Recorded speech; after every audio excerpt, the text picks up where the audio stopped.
politicamente correta. Dias depois, os homens da PETA foram surpreendidos jogando os cadáveres de 14.400 animais num terreno baldio, em sacos de lixo.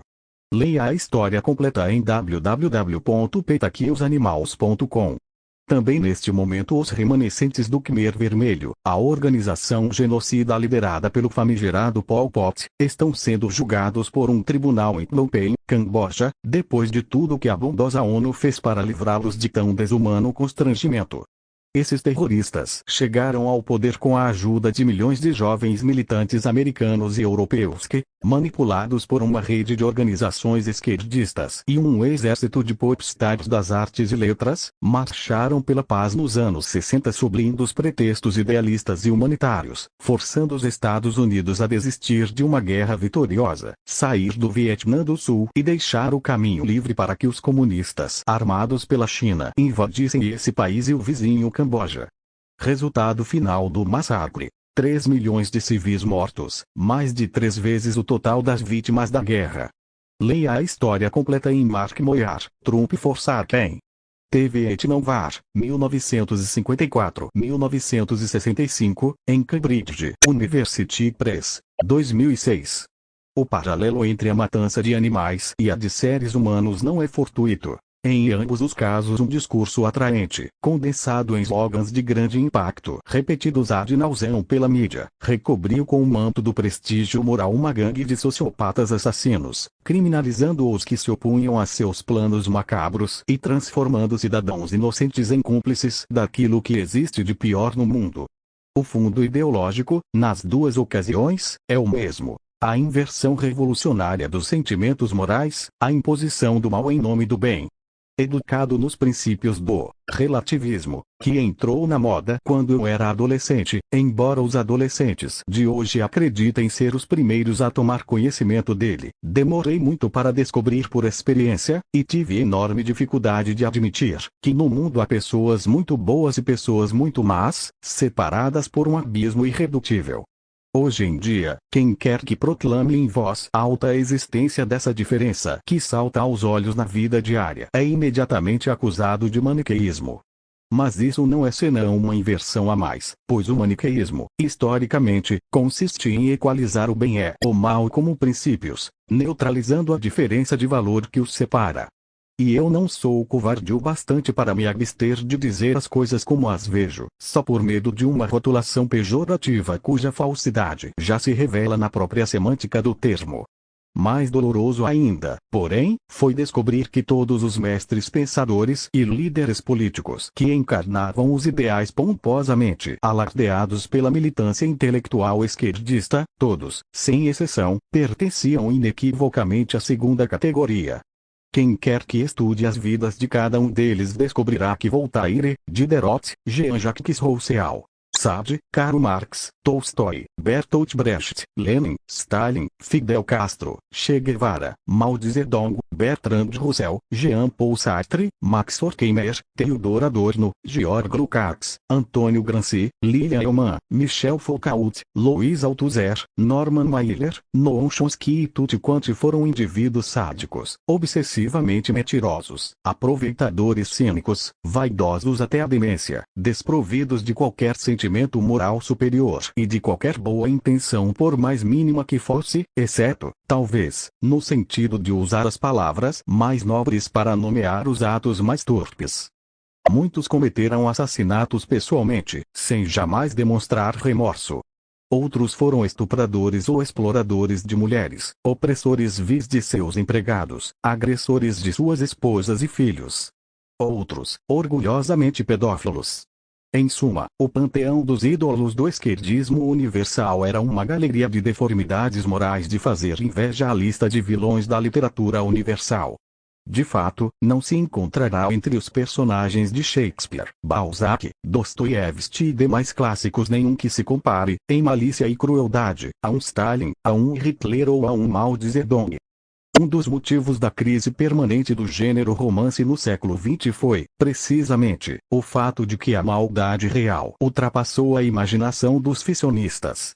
Em contrapartida, os representantes das correntes opostas, conservadoras ou reacionárias, conforme fui descobrindo com ainda maior surpresa, eram quase invariavelmente seres humanos de alta qualidade moral, atestada não só na idoneidade do seu trabalho intelectual, onde nada se encontrará das fraudes monstruosas perpetradas por um Voltaire, um Diderot ou um Karl Marx, mas também nas circunstâncias do cotidiano e nos testes mais rigorosos da existência. Dificilmente se encontrará algum capítulo vergonhoso na biografia de Pascal, de Leibniz, de Bossuet, de Donoso Cortés, de Joseph de Maistre, de John Henry Newman, de Edmund Burke, de Vladimir Soloviev, de Nikolai Berdyaev, de Alexis de Tocqueville, de Edmund Husserl, de Ludwig von Mises, de Benjamin Disraeli, de Russell Kirk, de Xavier Zubiri, de Louis Lavelle, de Garrigou Lagrange, de Joseph Marechal, de Victor Franco, de Marcel de Corte e de tantos outros. Ao contrário, essas vidas transbordavam de exemplos de grandeza, generosidade, coragem e humildade. E mesmo aqueles que reconhecidamente pecaram, como Dostoiévski, Winston Churchill, Charles de Gaulle, Ronald Reagan ou Maurice Barres, jamais ostentaram orgulho disso como um Rousseau ou um Brecht, nem muito menos trataram de encobrir suas vergonhas com uma engenhosa teia de mentiras autolisonjeiras, como o fizeram Voltaire e Diderot. Para levar a comparação até suas últimas consequências, até os mais notórios ditadores reacionários, Franco, Salazar e Pinochet, com todos os crimes políticos que cometeram, mantiveram em suas vidas pessoais um padrão de moralidade incomparavelmente mais elevado que o dos tiranos revolucionários. Pelo menos não mandavam matar seus mais próximos amigos e companheiros de luta, como Stalin, Hitler e Fidel Castro, nem estupravam garotas menores de idade, como o fazia Mao Zedong. Por favor, não me entendam mal. Há, é claro, um bom número de patifes entre os escritores e sobretudo os políticos de direita, e os descobriremos facilmente se alargarmos o espectro em exame para abranger os de médio e pequeno porte.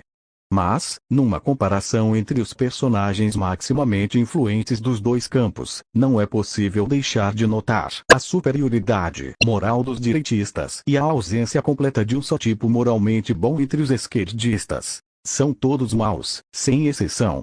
À medida que fui acumulando leituras e o conhecimento das biografias dos autores lidos, não tive mais como escapar da conclusão. Era impossível que o estofo moral desses dois grupos não se refletisse de algum modo nas suas ideias. Ideias, afinal, não são formas platônicas pairando em abstrato na eternidade. São atos da inteligência humana, são reações de pessoas de carne e osso a situações concretas e são também expressões de seus desejos, temores e ambições. Havia, por outro lado, o teste evangélico, os frutos. As ideias dos grandes gurus revolucionários não tinham produzido por toda parte senão devastação e morte em proporções jamais vistas ao longo de toda a história anterior e nem de longe comparáveis a qualquer malefício que pudesse algum dia ter resultado das ideias conservadoras. Só a Revolução Francesa matou em um ano 10 vezes mais gente do que a Inquisição Espanhola em 4 séculos. Feitas as contas, e, ad argumentam, até mesmo excluindo o nazismo da tradição revolucionária a que ele inequivocamente pertence, os regimes inspirados nas ideias desses gurus superaram, em número absoluto de vítimas, não só o total dos morticínios anteriormente ocorridos em todas as civilizações conhecidas, mas também as taxas de óbitos registradas em todas as epidemias, terremotos e furacões do século XX. Mesmo considerado só do ponto de vista quantitativo, o ideal revolucionário, enfim, foi o maior flagelo que já se abateu sobre a espécie humana.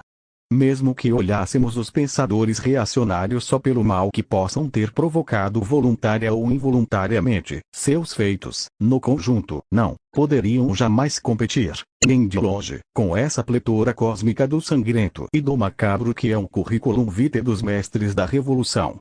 Se ideias nascidas de almas disformes proliferaram em consequências nefastas, seria absolutamente imbecil teimar em ver nisso um mero acúmulo de coincidências, que teria de ser ele próprio a coincidência das coincidências, o mais inexplicável mistério da história humana. É claro que não tem sentido refutar ideias alegando a má qualidade humana de seus autores. Elas têm de ser examinadas em si mesmas e submetidas ao teste da realidade, não da moral. Mas também não tem sentido confundir o exame crítico da consistência e veracidade fática das ideias com a compreensão do seu significado histórico, do papel que exercem no desenrolar dos acontecimentos. Neste último caso, a simples afirmação em si mesma óbvia de que as más intenções de homens perversos produzem geralmente efeitos malignos é amplamente confirmada pelos exemplos citados, e essa confirmação pouco ou nada tem a ver, logicamente, com o problema de se essas intenções se realizaram por meio de erros filosóficos científicos ou de verdades colocadas a serviço do mal. Dito de outro modo, a condenação radical que as obras desses homens merecem desde o ponto de vista moral é independente da crítica lógica da veracidade ou falsidade parcial ou total das suas teorias, e esta é independente daquela. Estou avisando isto porque sei que infalivelmente aparecerão os espertinhos de sempre, alegando que estou refutando teorias por meio de argumentos ad hominem, alegação que passa longe do assunto que estou discutindo aqui. Mas, por outro lado, tudo isso não quer dizer que, fora de qualquer intenção de julgamento moral, aquelas ideias já não tenham sido bastante examinadas desde o ponto de vista lógico-crítico, nem que tenham se saído muito bem no exame. Teorias como o contrato social de Rousseau, a mais-valia de Marx, a consciência possível de Lukács, a personalidade autoritária de Max Horkheimer, etc., já viraram poeira atômica no laboratório crítico e hoje só sobrevivem como capítulos exemplares na história da pseudociência universal. Não é preciso nenhum argumento ad hominem para dar cabo do que já está morto. O que é quase inevitável é que a visão de tamanha miséria intelectual somada à baixeza moral das intenções e a natureza catastrófica dos efeitos acabe por suscitar a pergunta: como foi possível que ideias tão inconsistentes, tão maldosas e tão desastradas tenham adquirido a autoridade moral de que ainda desfrutam nos setores nominalmente mais cultos da população? A resposta é longa e só posso aqui fornecê-la em abreviatura. A origem do fenômeno remonta à mutação do senso histórico sobrevinda por ocasião das revoluções messiânicas das quais falei no artigo anterior. Até então a estrutura do tempo histórico era geralmente compreendida, no Ocidente, segundo a distinção agostiniana das duas cidades. Para Agostinho, só a história espiritual da humanidade, a história da criação, da queda e da redenção, tinha verdadeira unidade e sentido. Esse sentido, porém, se realizava no juízo final, num supratempo localizado para além da história material. O nexo unificador da história estava na meta-história. Por baixo da narrativa espiritual, porém, desenrolava-se a história social, política e econômica da humanidade. Essa história adquiria algum sentido na medida em que se articulava, ainda que de maneira ambígua e problemática, com a história da redenção. Mas, considerada em si mesma, isoladamente, não tinha forma, unidade nem sentido. Era a sucessão caótica dos impérios e das castas, dos esforços e derrotas, dos sofrimentos e desvarios da humanidade na sua luta interminável pelo pão, pelo abrigo, pela segurança e, sobretudo, pelo poder. Essa ausência de unidade é um fato empiricamente comprovável. Civilizações inteiras nasceram, cresceram e morreram sem ter qualquer contato entre si, deixando vestígios que só vieram a ser desenterrados depois de milênios, saltando sobre muitas civilizações e culturas intermediárias. Ademais, a continuidade histórica não acompanha automaticamente a sucessão biológica das gerações. Depende da transmissão cultural, que é tênue em si mesma e frequentemente interrompida pelas guerras, pelas invasões, pelas catástrofes naturais e pelo simples esquecimento. O fio da história puramente humana não é contínuo, é escândido pela morte. Daí que, até hoje, todas as tentativas de filosofia da história, ambicionando reunir numa visão unificada e num sentido de totalidade o conjunto da experiência humana na Terra, tenham falhado miseravelmente. Chega a ser tragicômico que o reconhecimento desse fracasso, na segunda metade do século XX, tenha provocado tanto estupor e desespero. Agostinho, no século V, já havia demonstrado que toda a visão totalizante da história material está condenada de antemão, no mínimo porque a história ainda não acabou e ninguém, de dentro dela, pode enxergá-la como um todo ou fechá-la no esquema lógico acabado. Cada novo fim da história, anunciado orgulhosamente pelos filósofos, é só mais um capítulo da história que prossegue e o desmente. De tudo o que estudei a respeito, a conclusão é inevitável. Agostinho tinha uma visão muito mais realista do processo histórico do que Vico, Hegel, Karl Marx, Comte e Kant.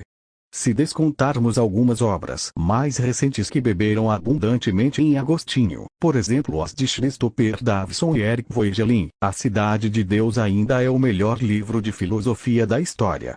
Aconteceu que, entre os séculos XIV e XVII, o surgimento dos impérios nacionais rompeu o equilíbrio medieval e espalhou por toda parte a ambição dos ganhos fáceis, a corrupção, a imoralidade, as guerras, o banditismo e a desordem. Desesperados, e imbuídos do que lhes parecia a melhor das intenções, vários monges, pregadores e teólogos acharam que estava na hora de acabar com a bagunça e implantar, à força, o reino de Deus na terra. Notem que a própria Igreja nunca tivera ambição tão alta, limitando-se a cultivar os jardins da cidade de Deus no meio da confusão e sofrimento da cidade dos homens, dando a Deus o que era de Deus e no máximo fornecendo alguma ajudinha espiritual a César para que cuidasse do que era de César. A separação dos poderes entre Igreja e Império foi a base mesma do consenso medieval, que se esborou no instante em que cada pequeno César quis ter seu próprio império e até sua própria Igreja. Em resposta ao desmoronamento da ordem cristã, a ambição de muitos líderes e pensadores religiosos subiu ainda mais alto que a dos Césares. Acima do emaranhado de novos reinos devia erguer-se, no prazo mais breve possível, o reino mundial de Cristo, a nova ordem mundial, novus ordo seclorum, expressão que remonta a um desses reformadores radicais, o pedagogo João Amos Comênios, 1592-1670. Entre eles havia sábios e loucos, santos e criminosos, organizadores geniais e desorganizadores furibundos.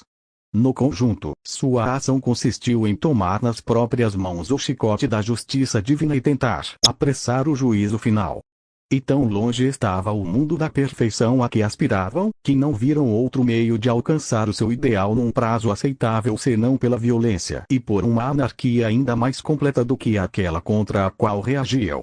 A reforma luterana, sobrevindo no rastro dessa avalanche, foi no fim das contas o contramovimento que deteve a revolução e permitiu que o cristianismo sobrevivesse em algumas das áreas onde ele ameaçava reduzir-se, com 4 séculos de antecedência, a uma espécie de teologia da libertação, com padres enfurecidos pregando a revolução permanente do reino de a ser arrebatado para além do mundo da geração e corrupção, como um quadro que fixasse para sempre a imagem do instante. A eternidade enquanto tal, presença simultânea de todos os momentos, como a definia Boécio, a eternidade que abarcava o tempo e da qual, segundo Agostinho, o tempo constituía a imagem móvel, desaparecerá da imaginação ocidental, substituída pela aspiração impossível do instante perpétuo, cristalizado no ar. Essa mudança foi uma ruptura total e radical da cultura europeia com a estrutura do tempo, o que vale dizer, com a estrutura da realidade. Precisamente, na época em que o progresso das ciências naturais começava a fornecer observações e medições mais precisas dos dados materiais em torno, a inteligência se tornava incapaz de articulá-los com a ordem do real. Daí o contraste patético entre a qualidade crescente da investigação científica e a proliferação de filosofias pueris, montadas em cima de contradições e impossibilidades patentes, e tão pretensiosas nas suas ambições quanto ingênuas e desprovidas do menor senso crítico ao lançar os alicerces de barro de suas construções supostamente eternas. O mito do instante perpétuo está por baixo da paz eterna de Kant, do fim da história de Hegel, da democracia plebiscitária de Rousseau, da lei dos 3 estados de Comte, da ideologia cientificista materialista do progresso e, é claro, da teoria marxista da história como luta de classes destinada a desembocar no esplendor do milênio proletário. Mas estar por baixo significa estar invisível. Nenhuma dessas concepções filosóficas examina criticamente o instante perpétuo. Se o examinasse, veria que era uma bobagem sem par.